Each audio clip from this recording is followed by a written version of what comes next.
Chemistry by Kiran. Today we will discuss the next part of boron family and the topic is orthoboric acid. Let's start the topic. अगर student आपने first और second part को अभी तक नहीं देखा है तो प्लीज उसे देखिए, पहले चैनल को सब्सक्राइब करिए, लाइक करिए, वीडियो अगर आपको अच्छी लग रही है वीडियो तो लाइक भी करें और स्टूडेंट्स शेयर भी करें, right.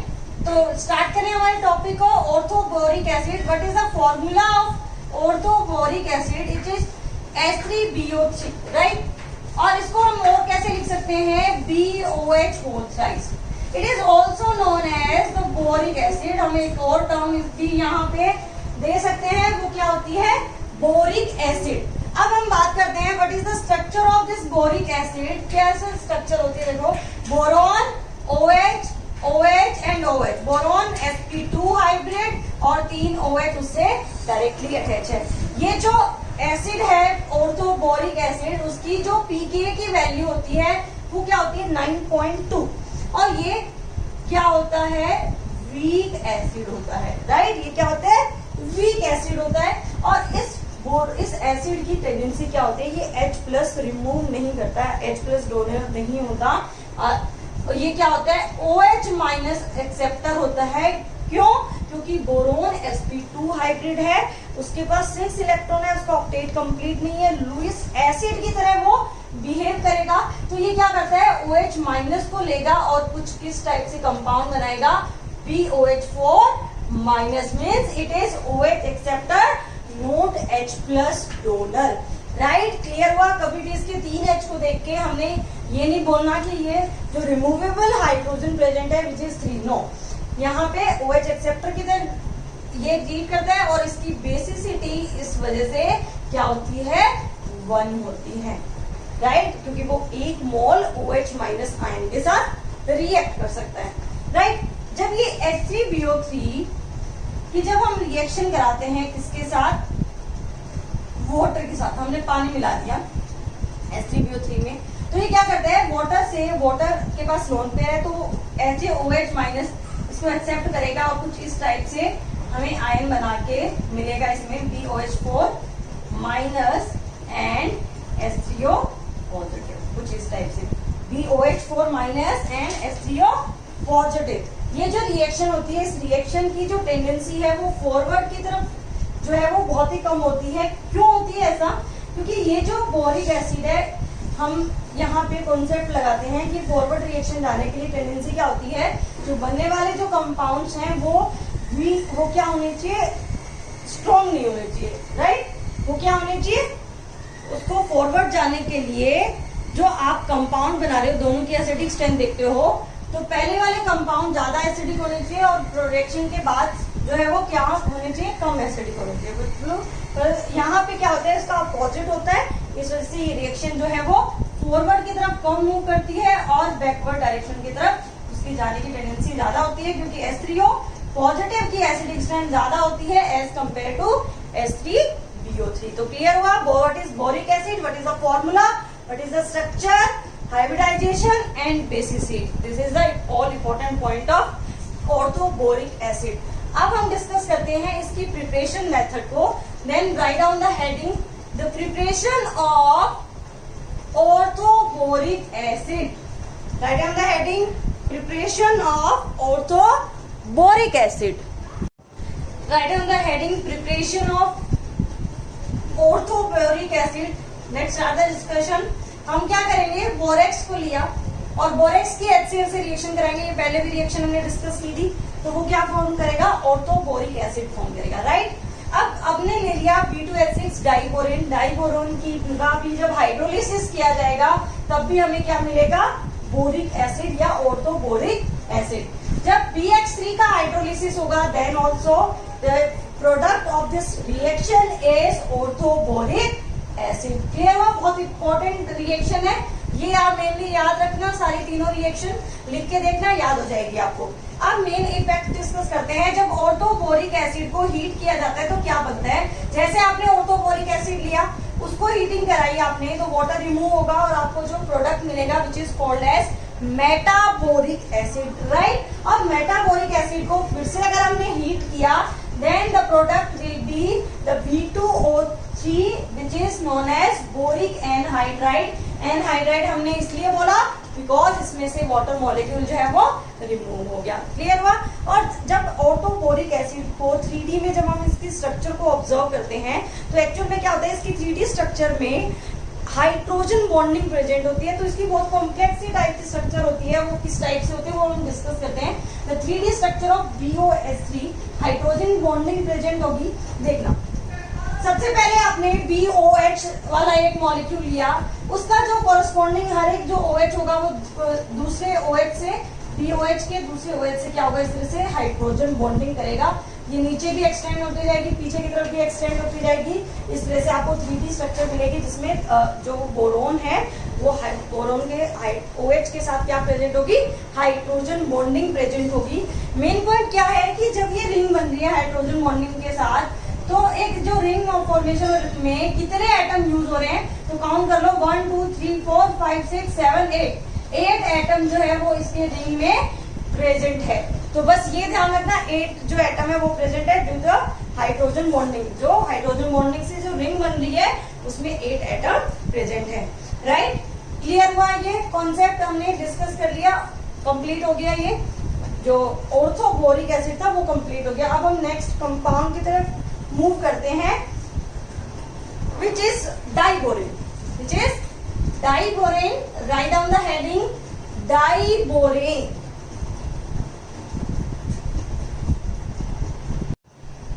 So the heading is diborane. Diborane is B2H6, right? क्या होता है B2H6? बाइनरी कंपाउंड है। किससे बना हुआ है, बोरोन एंड हाइड्रोजन से बना हुआ है।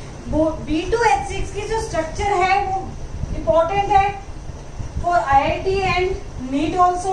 और स्ट्रक्चर कैसी होती है, देखो, बोरोन, 2 हाइड्रोजन, इन हाइड्रोजन को बोला जाता है टर्मिनल हाइड्रोजन। क्या होते हैं ये, टर्मिनल हाइड्रोजन। ये दोनों हाइड्रोजन होते हैं ब्रिज हाइड्रोजन। 2 बोरोन और उनके साथ 2 टर्मिनल हाइड्रोजन दोनों तरफ, और 2 क्या होते हैं, ब्रिज हाइड्रोजन प्रेजेंट होते हैं। और जो बोरोन है इस स्ट्रक्चर में वो कौन सा हाइब्रिड होता है, sp3 हाइब्रिड होता है। तो sp3 हाइब्रिड कैसे होता है, 2 बॉन्ड अगर प्लेन में है तो 2 बॉन्ड क्या होंगे, अपोजिट डायरेक्शन में, मतलब एक भी ऐसा बन रहा है तो दूसरा भी इस टाइप से बनेगा। टेट्राहेड्रल ऐसा ही होता है, राइट। तो इसका मतलब ये जो मैंने स्ट्रक्चर बनाई तो 2 एक हाइड्रोजन टुवर्ड्स द व्यूअर, दूसरा अवे फ्रॉम द व्यूअर, एक हाइड्रोजन टुवर्ड्स द व्यूअर, दूसरा अवे फ्रॉम द व्यूअर, और ये दोनों को हमने क्या कर दिया, एक प्लेन में कर दिया। राइट, क्लियर हुआ। तो एक इस प्लेन में दोनों हाइड्रोजन ये और दोनों हाइड्रोजन ये, और इस प्लेन में क्या आ गए, ये दोनों हाइड्रोजन आ गए। राइट, क्लियर हुआ। अब इम्पोर्टेंट पॉइंट क्या है, देखो, जब भी कोई बॉन्ड बन रहा है, फॉर एग्जांपल B और H के बीच में बॉन्ड बन रहा है, तो इस बॉन्ड में 2 इलेक्ट्रॉन है, 2 इलेक्ट्रॉन प्रेजेंट है। कोई भी आप कोवेलेंट बॉन्ड फॉर्म करते हो तो जनरली क्या होता है, 2 इलेक्ट्रॉन से शेयरिंग, जो शेयरिंग ऑफ इलेक्ट्रॉन से बनता है। एक कोवेलेंट बॉन्ड में कितने इलेक्ट्रॉन होते हैं, 2 इलेक्ट्रॉन। तो इस पर्टिकुलर बॉन्ड को बोला जाता है 2 सेंटर 2 इलेक्ट्रॉन बॉन्ड। 2 एटम है, 2 ही आपके पास क्या है, इलेक्ट्रॉन प्रेजेंट है। बट ये जो बॉन्ड है, इस बॉन्ड को बोला जाता है 3 सेंटर 2 इलेक्ट्रॉन।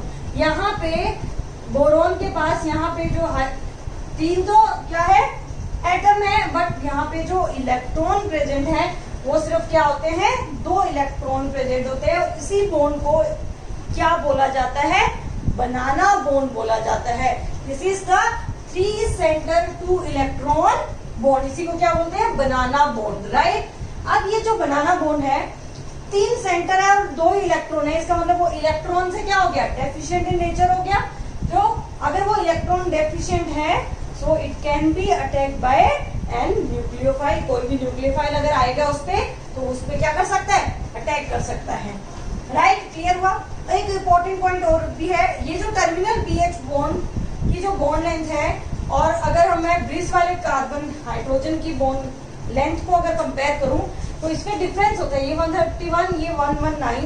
इसका मतलब ये जो बॉन्ड है, जो 3 सेंटर 2 इलेक्ट्रॉन का जो BH बॉन्ड है, उसकी जो बॉन्ड स्ट्रेंथ है वो रिलेटिवली कम होती है। मतलब BH बॉन्ड की अगर स्ट्रेंथ को चेक किया जाए तो ब्रिज वाले की ज्यादा, मतलब कम होगी, सॉरी, और टर्मिनल वाले की ज्यादा होगी। क्लियर हुआ। ये हो गया डाइबोरोन की स्ट्रक्चर। sp3 हाइब्रिड है, 3 सेंटर 2 इलेक्ट्रॉन बॉन्ड प्रेजेंट है। अब इसकी 3D स्ट्रक्चर भी आप देख लीजिए, ये आपके सामने 3D स्ट्रक्चर है इसकी, राइट। अब हम डिस्कस करने वाले हैं इसकी प्रिपरेशन मेथड को। So write down the heading, the preparation of B2H6 molecule, write down the heading, preparation of B2। So now we discuss the preparation of P2H6 diborane. The first reaction is BF3 reacted with the reducing agent which is lithium aluminum hydride in the presence of ether, then it will give B2H6 diborane formation हो जाएगा। Same अगर BCl3 की reaction कराओगे hydrogen के साथ तो किसकी presence में साइलेंट इलेक्ट्रिक डिस्चार्ज, मतलब ज्यादा एनर्जी नहीं देनी है हमें, सिंपली इलेक्ट्रिक डिस्चार्ज करना है तो हमें क्या मिल जाएगा, B2H6 मिल जाएगा प्लस HCl आपको मिलेगा। सेम जैसे आपने lithium aluminium hydride as reducing agent use किया, सोडियम बोरोहाइड्राइड को भी यूज कर सकते हो।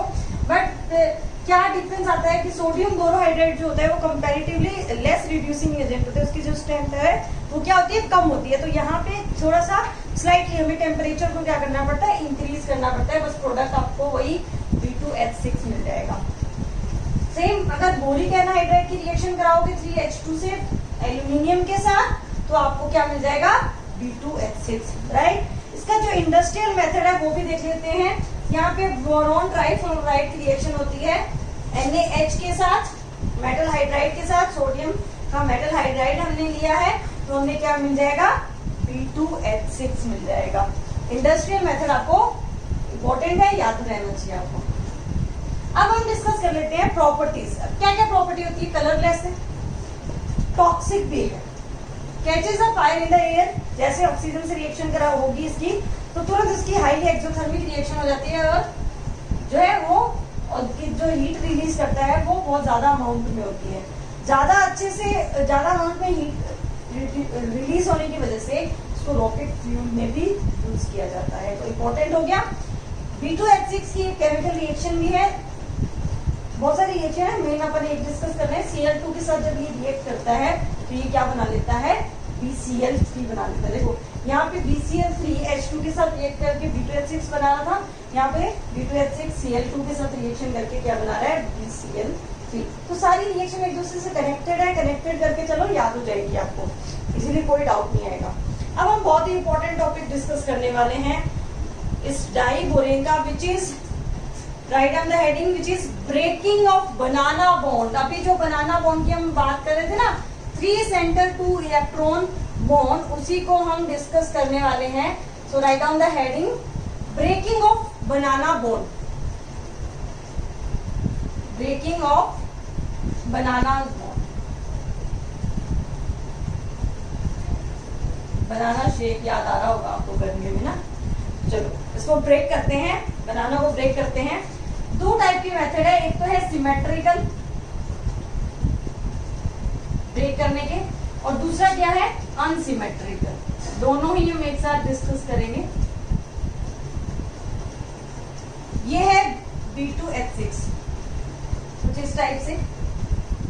जब इसका सिमेट्रिकल क्लीवेज होगा या ब्रेकिंग होगी तो कुछ इस टाइप से मिलेंगे, एक तरफ BH3 दूसरी तरफ भी क्या है, BH3। अब ये कब होगा, उसकी कंडीशन क्या होगी, कंडीशन है लार्ज न्यूक्लियोफाइल जब प्रेजेंट होगा। क्या, लार्ज न्यूक्लियोफाइल। तो ये हमने अभी बोला था इलेक्ट्रॉन डेफिशिएंट होता है तो बनाना बॉन्ड पे न्यूक्लियोफाइल अटैक कर सकता है। लार्ज न्यूक्लियोफाइल कौन सा हो सकता है, पिरिडीन हो सकता है, या हम ट्राइमिथाइल अमीन जो है वो इसकी तरह रिएक्ट करेगा, लार्ज न्यूक्लियोफाइल।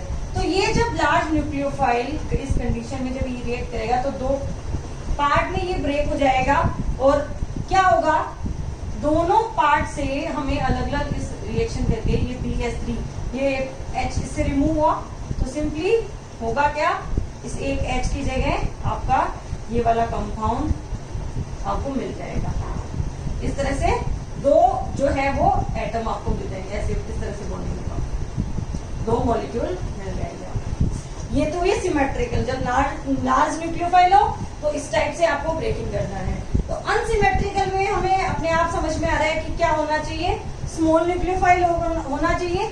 तो पहले कंडीशन ही लिख लेते हैं अनसिमेट्रिकल की, क्या होना चाहिए, स्मॉल न्यूक्लियोफाइल होना चाहिए। स्मॉल न्यूक्लियोफाइल हम अमोनिया भी ले सकते हैं और मिथाइल एमीन भी ले सकते हैं, राइट। तो यही मैंने B2H6 इस टाइप से लिया। इसका अनसिमेट्रिकल हमें क्लीवेज करना है, तो देखो क्या करेंगे, इस टाइप से कुछ क्लीवेज करना पड़ेगा हमें अनसिमेट्रिकल के लिए। तो ये पूरा BH4 के साथ अलग हो जाएगा, और मैंने क्या ले लिया, अमोनिया ले लो, चाहे CH3NH2 ले लो, कुछ भी ले लो। तो ये मैंने लिया इसके साथ अमोनिया। तो ये वाला पार्ट, ये BH4, इसको तो कुछ नहीं चाहिए क्योंकि इसके तो 4 बॉन्ड बने हुए हैं, ये अलग से अलग हो जाएगा BH4 माइनस के फॉर्म में।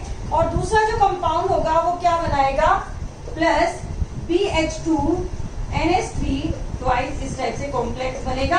और इस कॉम्प्लेक्स को जब हीट किया जाता है तो बहुत ही एक इंपॉर्टेंट कंपाउंड मिलता है, which is known as borazine inorganic benzene, B3N3H6। इसको क्या बोलते हैं, बोराजीन। इसको क्या बोलते हैं, इनऑर्गेनिक बेंजीन हम बोलते हैं। तो क्लियर हुआ सिमेट्रिकल एंड अनसिमेट्रिकल। अब नई पॉइंट जो यहां से निकल के आया वो क्या मिला हमें, बोराजीन मिला। तो क्यों ना इस बोराजीन को ही डिस्कस कर लिया जाए, क्या कुछ कैसे और किस तरह से होता है ये बोराजीन। तो right on the heading B3N3H6 बोराजीन।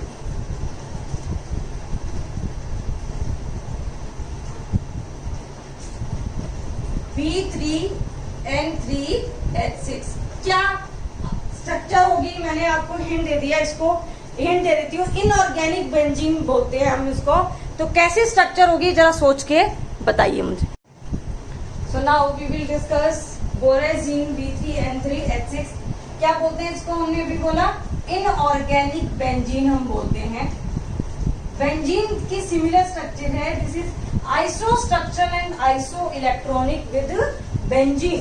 क्या होती है, कुछ इस टाइप की स्ट्रक्चर होती है बेंजीन की तरह। यहाँ भी 6 पाई इलेक्ट्रॉन है, बोरोन अल्टरनेट है नाइट्रोजन के साथ, और पाई बॉन्ड एग्जिस्ट कर रहा है। नाइट्रोजन यहाँ पे कोऑर्डिनेट बॉन्ड बना के बोरोन को इलेक्ट्रॉन डोनेट कर रहा है। इस वजह से नाइट्रोजन पे पॉजिटिव चार्ज और बोरोन पे क्या चार्ज आता है, नेगेटिव चार्ज। कोऑर्डिनेट बॉन्ड बन रहा है पॉजिटिव नेगेटिव। अब पॉजिटिव नेगेटिव चार्ज आने की वजह से ये स्ट्रक्चर क्या हो जाती है, पोलर हो जाती है। और एज कम्पेयर टू बेंजीन ये क्या हो जाती है, पोलैरिटी की वजह से मोर रिएक्टिव हो जाती है। और एक इजी यूज ये भी है इसका कि अगर आप इसका हाइड्रोलिसिस कर दो तो हमें अमोनिया एंड बोरिक एसिड मिल जाएगा, राइट। अब हम डिस्कस करते हैं last point of boron family, which is uses of boron and aluminium. देखो नंबर 1 यूज है बोरोन फाइबर। बोरोन फाइबर का यूज जो है वो है बुलेट प्रूफ बेस बनाने में। बुलेट प्रूफ जो एयरक्राफ्ट है, एयरक्राफ्ट में जो मटेरियल यूज किया जाता है as a bullet proof material, उसके लिए बोरोन फाइबर का यूज किया जाता है। लाइट कंपोजिट मटेरियल है, it have the tendency to absorb the neutron, तो न्यूक्लियर रिएक्टर में भी इसको यूज किया जाएगा। बोरेक्स का जो यूज है, बोरेक्स का और बोरिक एसिड का, इन दोनों का यूज किया जाता है हाई रेजिस्टेंट ग्लास फॉर्मेशन में, जिसको क्या बोला जाता है, पायरेक्स बोला जाता है। And orthoboric acid mild antiseptic होता है, आइस के लिए यूज किया जाता है एज एंटीसेप्टिक। एल्यूमिनियम से पाइप्स, ट्यूब्स, रोड्स वगैरह बनती है।